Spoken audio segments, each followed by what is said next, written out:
Hello everyone and welcome back. Yesterday I showed you how important it is to clean your project before you get started. Today we'll talk about what to do when you want to keep a raw look finish.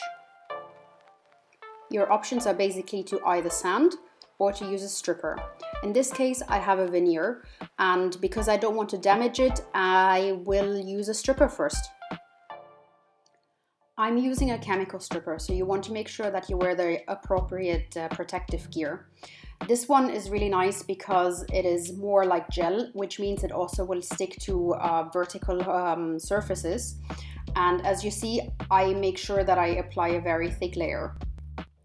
The credo with strippers is be stingy now and pay the price later, which means that if you're trying to be very conservative about it, it won't really work, it will dry up, and then you'll just have a big old mess that doesn't really do anything. So make sure you use a lot of product. With this one specifically, it is not as effective, so which means it's not going to be like other strippers. Within 15 minutes you're good. I basically let this sit about an hour and then check on it every 20 minutes to make sure it's still hydrated, and if needed, apply a little bit more product.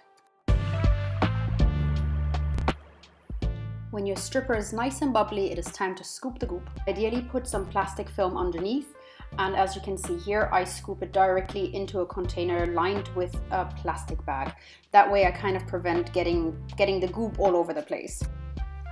Make sure that if you use a sharp instrument like I do, you try to keep it at a 45-degree angle, so that way you don't scratch the wood. And especially when going over the corners, be very careful. But you can alternatively also use a plastic scraper. If you have fine details, you could alternatively also use a toothbrush or a wire brush or fine steel wool. Depending on how much and what you're actually removing, whether it's several layers of paint or just a top coat, you might have to repeat this process 2 or 3 times. Ultimately, it's also always important to read the instructions for the stripper that you're using.